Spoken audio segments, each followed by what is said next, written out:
Welcome to Kingdomize, the podcast, where we discuss how to see our lives and our world through a kingdom lens, how to infuse kingdom culture into our families, our workplaces, and our cities, as we all participate in the dream of Jesus to see his kingdom on earth as it is in heaven.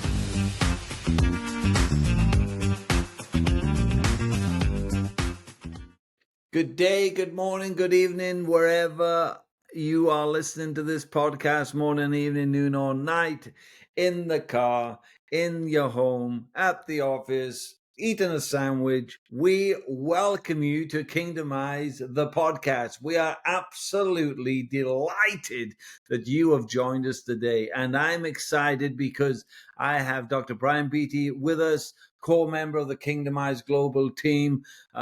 Decades of experiences in transforming cities, and we are just going to tap him out today. We are going to drag every bit of juicy information we can to impact the community where we live.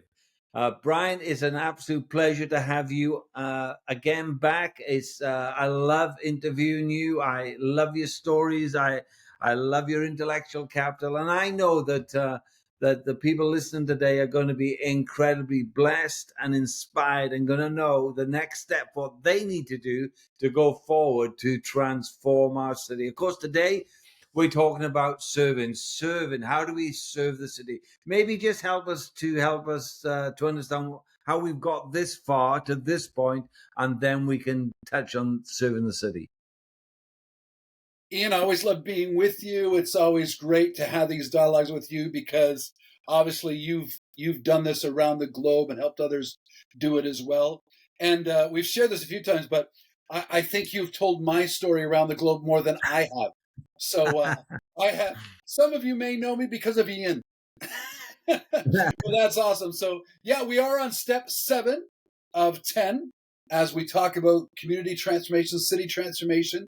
We started with a dream. Somebody had a dream that God could change their city. They heard somebody else's story. God showed up in a dream to them and said, hey, what about your city?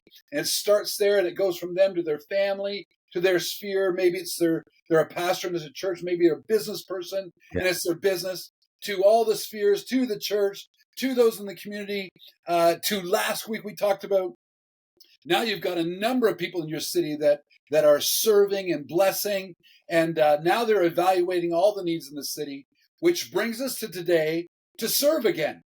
We're going to serve again. And so I say in the book and at the back of the book when we talked about these 10 steps is that we say city transformation is progressive and predictable. Now, it's not always a straight line. Everyone knows that as we're leading, it's not always a straight line. But there are these different growth stages that are important, and you can mark those out. And so I'll say one more thing as an introductory comment is that if and when you hit stage 7, this is when it gets really fun. Now, it's been fun up till now because you've been watching God show up in incredible ways in your city. But when you hit stage 7 and beyond, now it's really fun because now you're interacting with people in the city that love the city. They love to serve. They love the idea that God can be in your city. And these aren't just Christians. These are people who are going, wow, this is amazing that now we get to serve. And again, when you understand our story from Brantford, no one was saying that 20 years ago. Right. No one was saying how amazing 25 years ago, how amazing our city was. People were growing up to get out. So, but now people are like, okay, we've created something quite amazing here. And then when negative things happen, it's like, how do we solve it? This is an incredible place to be. Not always a straight line, never easy, but it's incredible when you get here because now relationships are built. And if you can just keep people serving, it's amazing. And we would say it's serving strategically and consistently. I mean, I've had guests here this week, and it's been interesting. We were talking about the New Zealand and the culture there is quite earthy, quite open, and we were talking about, okay, can you do this as a micro church? And we began to kind of brainstorm a little bit in terms of even a micro church can actually begin to serve the area where that micro church is in. And so the conversation went on, and a part of the conversation was, we're all micro churches. We have a lot of single mums. And I said, what a fantastic opportunity. Maybe you could start a free babysitting service for those single mums, because they're probably overwhelmed 24/7 with children. Children talk every day, 24 hours a day. Maybe that could be meeting a need in your community. So you don't have to go to the mayor. You can just knock on the door. You can say, we're bunch of believers, we're Christians, we love children, and we would be happy to help you if you felt that was interesting. But I know that you've done more kind of interesting and spectacular things than that, because you've dealt with larger bodies of people, right? But we went down to, okay, can 10 or 15 people actually serve this city? And the answer to that is absolutely 100% yes. But Brian, just tell us some of the things that you've been engaged in that would help us.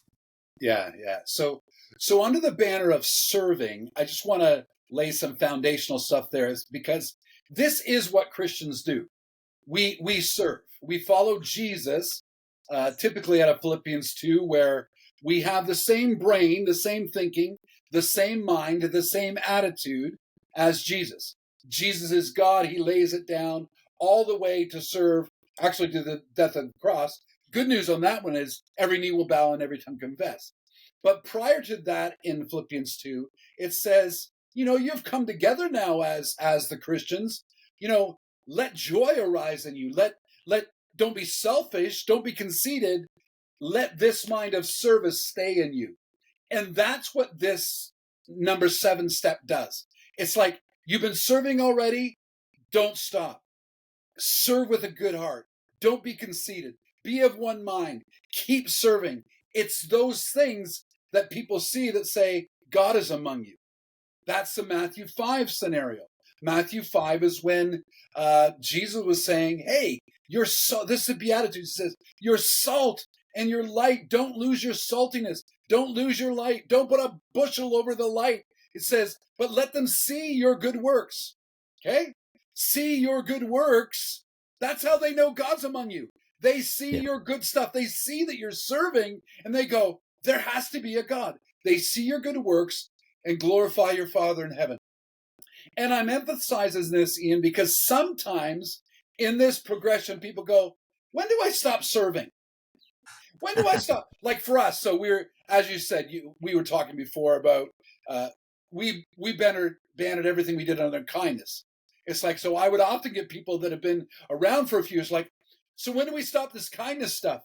And the answer to that was never. The answer is never. We're supposed to be the kindest people in the city. We are called to serve like Jesus did. And if we don't have to go to the cross, bonus for us. Right?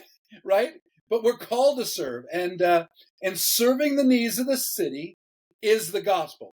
It's part of it, but it's the gospel. And so it's not about, can I have a big church or a worship service? Because let's be honest, the city doesn't care whether you have a lovely big church or a lovely great band. Those are all nice and we like them. What the city recognizes, do you see the good works that the ecclesia, that the church is doing, and glorify your Father in heaven? And I would just say, as we're moving on, that it's strategically, because you built relationship, you're finding what you need, and it's consistently. So at the end of the day, Ian, go ahead. Yeah, sorry, Brian. I just want to pick up on the consistency thing, because we've all been around long enough, and we're all great at starting stuff, right? We're all great at starting stuff, but like, how do you keep going? Like you guys have been going for 25 years, right? And you've been relentless. You've not stopped. You've not given up. Okay, you found different things to do within under the banner of kindness, but like, how do you keep going and not quit? Well, I think we started that way, right? And in a few minutes, I'm going to tell the story of a little bit of the story of the Dream Center from Los Angeles. But that was a bit of the catalyst before we even started Freedom House, the story of the Dream Center in Los Angeles. And one of the things that the gentleman that runs the Dream Center, Matthew Barnett, says whoever shows up and stays the longest wins.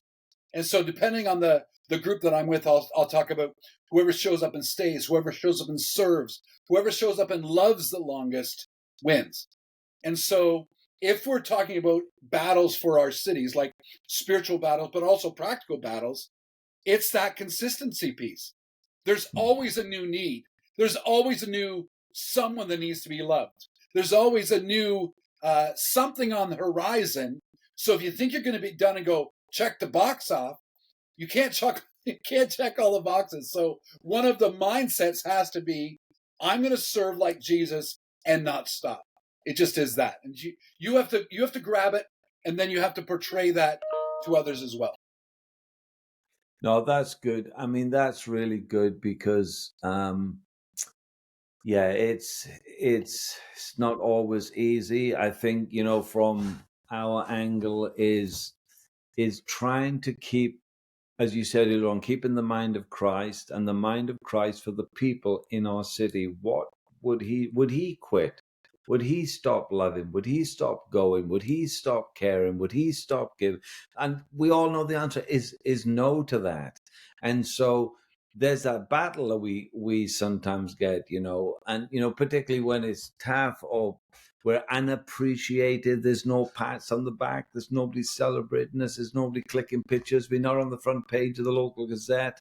We're just beavering away. But I guess the lesson we've kind of learned is we're doing this unto the Lord, and we're doing it for the Lord, and these people need the Lord, and we have no consideration to stop, as you've already said. Oh, that's great. That's fantastic. Because you've done it for so long, I just really wanted to get that from you because it's really important. That's really good. Yeah.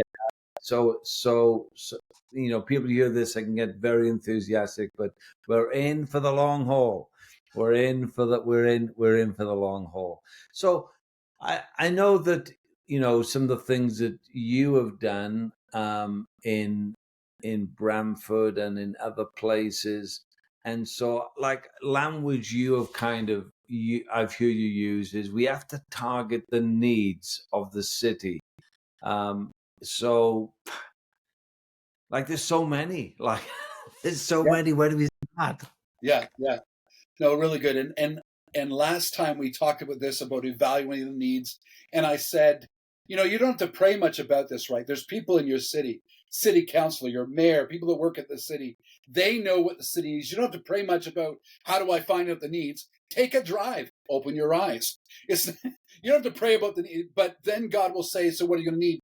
Because you're going to have that mind to work. So you've decided you're serving, you're going to build relationship, you're going to ask what do you need, and you're going to serve. So that's a consistent thing. So how do you target them? So what's God saying to you? Once you know the list, what's God saying to you? Because going, one of the practical, often people say, James, the brother of Jesus, very practical guy. He could have been really spiritual, but he was really practical. He said, so faith without works is dead.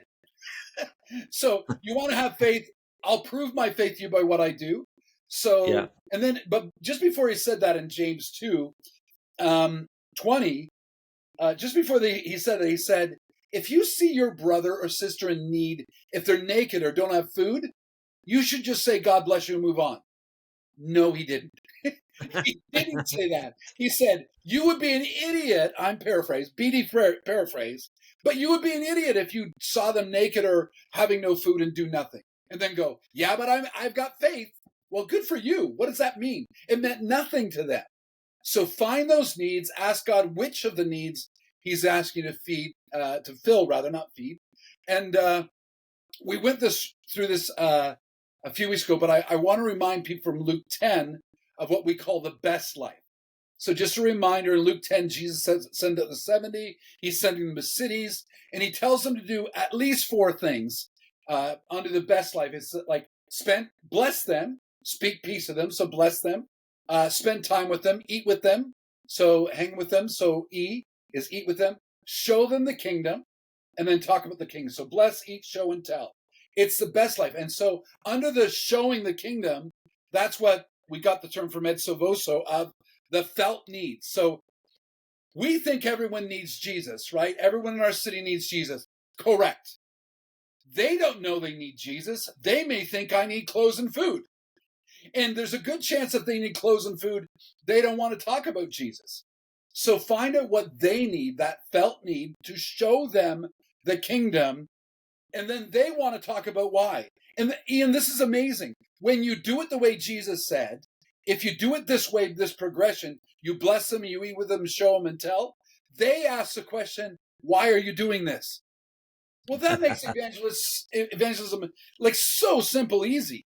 Well, we want to show you the love of God in a practical way with your food and your drink, and it's amazing. And I often say this, Ian, like we're smart enough to do this in missions.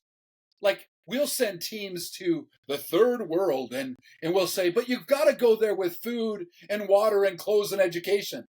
But in our countries, we go, hey, we're going to build a building, and they're going to come. Well, listen, they're staying away in droves because we're not doing it the way Jesus said. So find out the needs of the city, talk to those in the city, and then start targeting some of those higher level needs. That's absolutely brilliant, mate. That's absolutely brilliant. I'm just going to unashamedly plug Brian's book, The City of God. I mean, there's much more detail in that. I really would encourage you to get hold of that. It's available on Amazon, City of God by Dr. Brian Beatty.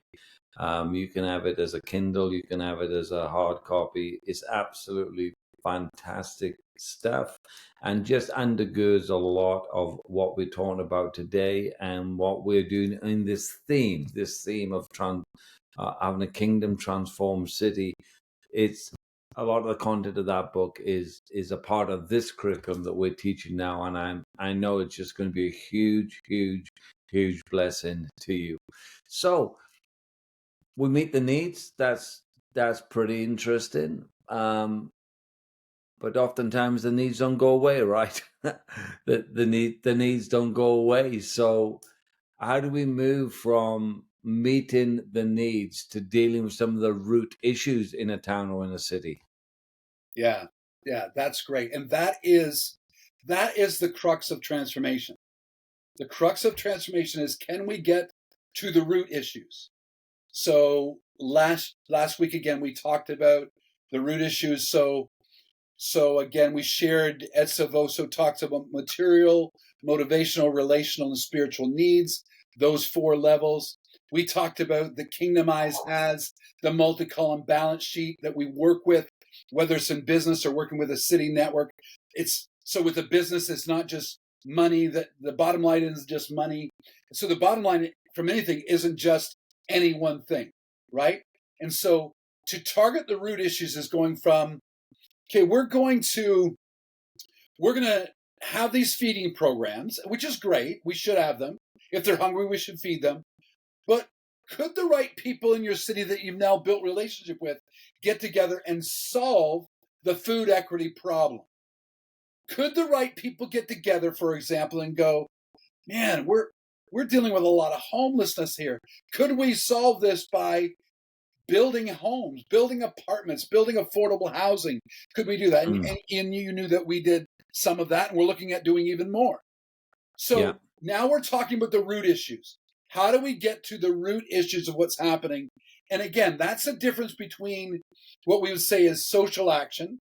You know, we have this discussion a lot at Kingdomize, right? The difference between that social action or missional thinking and transformational, where let's bring heaven to earth. So we're getting to the root of the problems. What's causing homelessness? What's causing food inequity? What's inequity? What's causing these things? Can we get to the root and deal with it there? No, that's really good. I mean, I'd love you to tell. I'd really love you to tell the story about the affordable housing, because you know it was a church building. Yeah. But anyway, you tell the story, because I just love what you guys did there.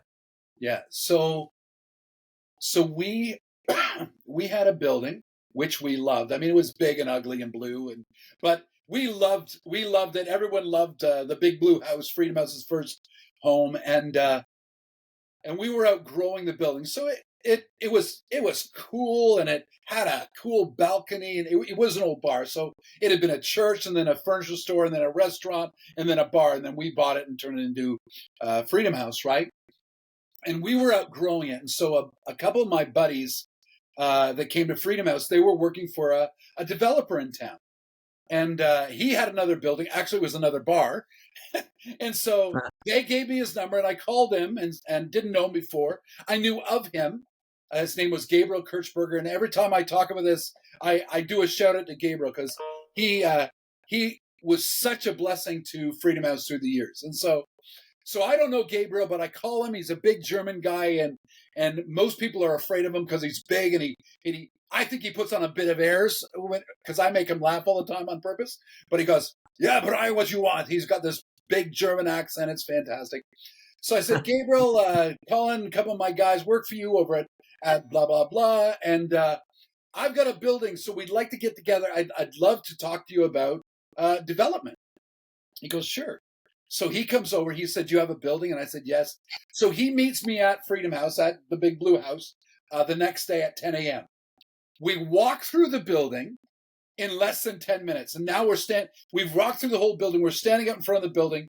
And he says, "Well, Brian, I could buy your bar, or you can buy my bar, or we could trade bars and exchange some money." He goes, "But what you should do is you should make this affordable housing." And he goes, "I'll help you." So I've known the guy for 10 minutes, and I'm standing in front of my building. He goes, "I'm not thinking about affordable housing." He goes, "You can make this affordable housing, and I'll help you."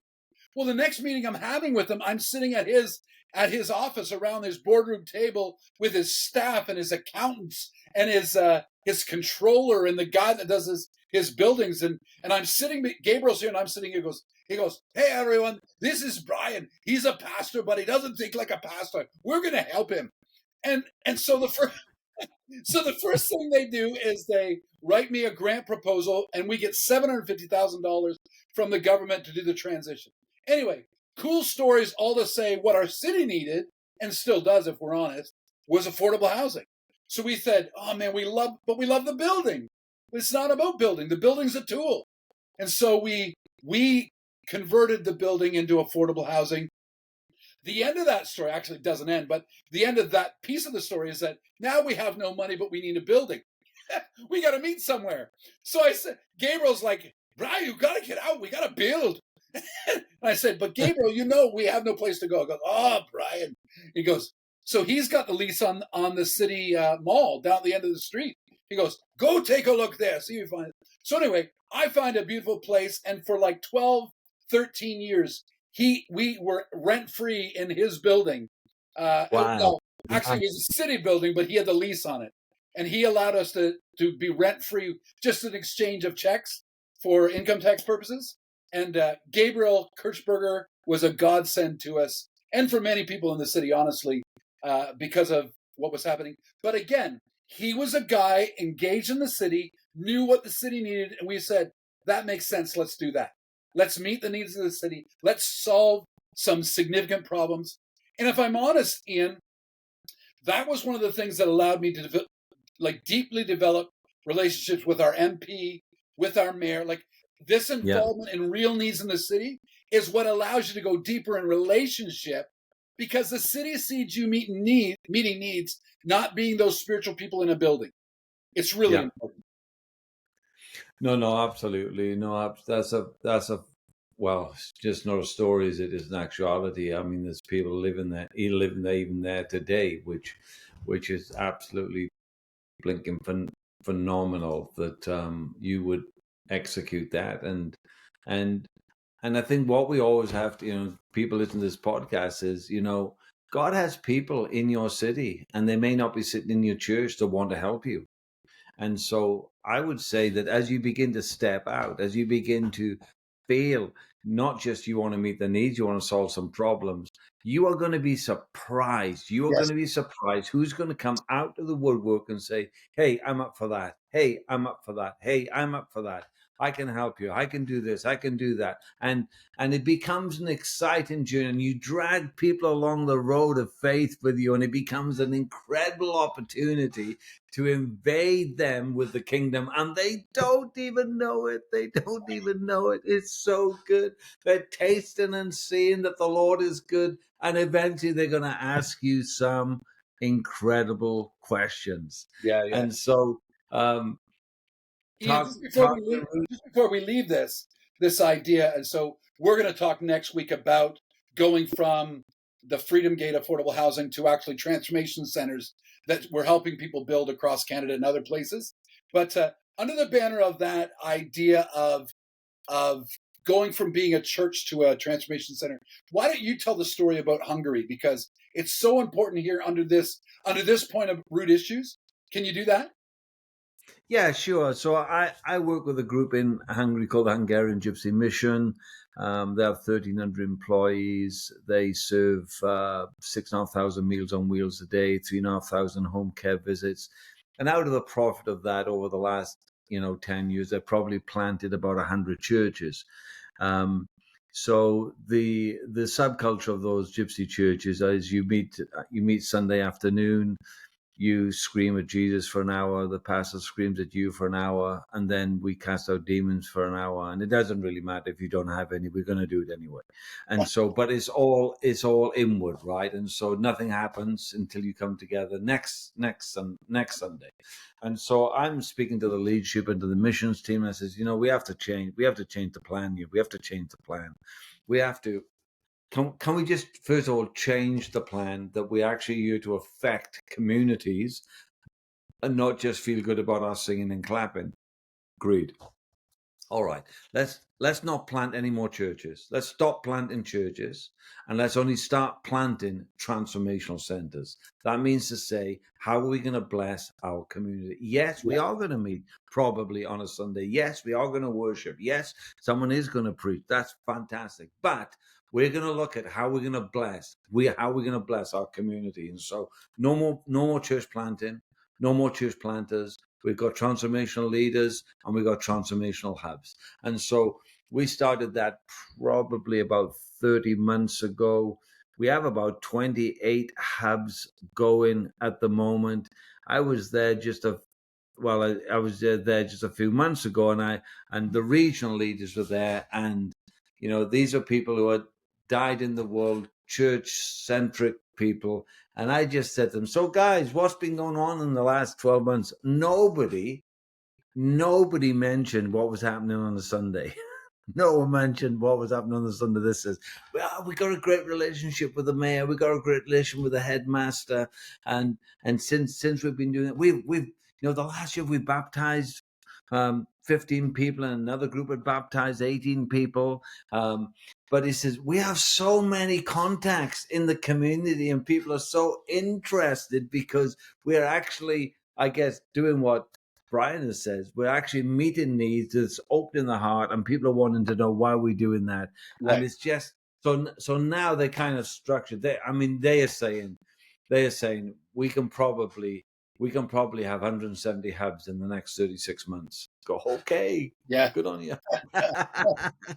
No, I love that. I love that that's happening. And that is our goal, not just locally where we are, not just across Canada, but Kingdomize Global. That is our desire for those listening.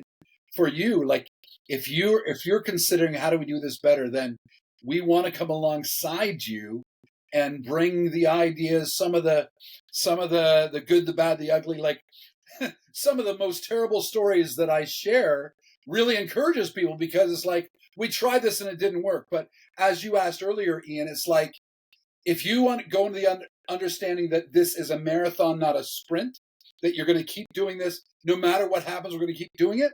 That really allows you to be in for that sustainability, the longevity, the consistently serving idea, because that's really important, really important. I'm hoping as you listen to this, guys, that you are going to be inspired. You're going to get Brian's book. You're going to contact us. Like, we're here. This whole theme today is serving, right? We want to serve you. We want to help you. we can actually help you kingdomize your city. And we want to do that. And hopefully this podcast is going to inspire you to do that. But you did something that inspired you, that got you on this track, Brian. And what was that? So I met a pastor in 1987. His name's Tommy Barnett. Very inspiring. He came to speak at a leadership conference in Toronto. My wife and I were very inspired by him. So we started going to his pastor school. He had a church at the time, Phoenix First Assembly, Phoenix, Arizona. So we started traveling to every February we go to their pastor school, and it was just so amazing. It's kind of where we learned that everyone's a minister. And they would, in the pastor school, they would parade like hundreds of people across a platform of, here's the downtown church, here's the bikers church, here's the ministry to unwed moms. And there was like 50, 60, 100 ministries that they had across the city. I'm like, this is amazing. And so then in pastor school in 1994, they talked about that they had bought a hospital in Los Angeles, that they were going to turn to what they called the Dream Center. It was like, yes, you are. And I remember at the day they announced that they were taking up offerings to buy buses. We need 100 buses to bring people to the Dream Center. And so Charles and I could take in the seat we were sitting at, and we said, we're going to buy a bus. So we had no money. So we said, we need $1,000. So we said, we're going to pay for a bus, which we did. But since that time, since 94, we've been following what the Dream Center in Los Angeles has been doing. I'm not going to tell you all the stories because there's just too many to tell, but you should look it up. The Dream Center in Los Angeles. Now there's numbers of them around the world. But they have the hospital now, 15 floors, but plus other buildings. And they have like 250 ministries now into the city of Los Angeles. And so that really was the catalyst for us of what we do. So the idea of Freedom House, the idea of these transformation centers that we're starting to build now is, how do we legitimately serve the city ongoing, nonstop? And one of the mottos that the Dream Center has, I already talked about Matthew Barnett, Tommy's son, actually runs the Dream Center. He talks about whoever shows up stays the longest wins. But one of their mottos is, we get to serve. Not like we have to, but we get to. They understand the mind of Christ. Let this mind, this attitude, this way of thinking be in you that was in Christ. It's like he came to serve. And it's like, we get to serve. Jesus did it. We get to serve. And that mind of Christ, that attitude is what will keep you doing it. And along the way, because you're doing it with the right attitude, you will see the favor of God like you don't deserve. Like, there have been so many times, Ian, through the years, at the end of something we'll just look at each other and just start laughing because God just showed up in such an incredible way. It's like, clearly that was God. And we just think it's unbelievable. And so these type of things we're telling you, and Ian already said this to you, when you step out to do these things, you don't know how it's going to end, but it's going to be amazing. Just keep serving, keep loving, keep showing up. And because we get to serve. Brian, absolutely flipping awesome, mate. Absolutely awesome. I never get tired of feeling your passion, hearing the stories. It's all true. It's all real. And it's all attainable for anybody listening to this podcast. And you're wondering, could I do that? The answer is absolutely 100%. And we are here to help you, and we will help you. And so the whole podcast today is on serving, and we want to tell you we are here to serve you. And so we're delighted that you joined us today. We're excited that you're a part of our podcast community, and we have much more to come. And we'd love you to recommend this podcast to other people and send the link. As you know, there's four themes that we're actually doing on the podcast: how to have a kingdomized worldview, kingdomize your leadership, kingdomize your city, and then kingdomize your life. And we just want to bless you, help you, and serve you. Together, we want to join together to see His kingdom come, His will be done on earth as it is in heaven. Have a fantastic week. Great to be with you. God bless you. Look forward to seeing you next week. Thanks for joining us today on Kingdomize, the podcast. Let's keep the discussion going throughout the week on our socials or on our website, kingdomizeglobal.com. Contact us today to see how we can walk together to see more of God's kingdom in your city as it is in heaven.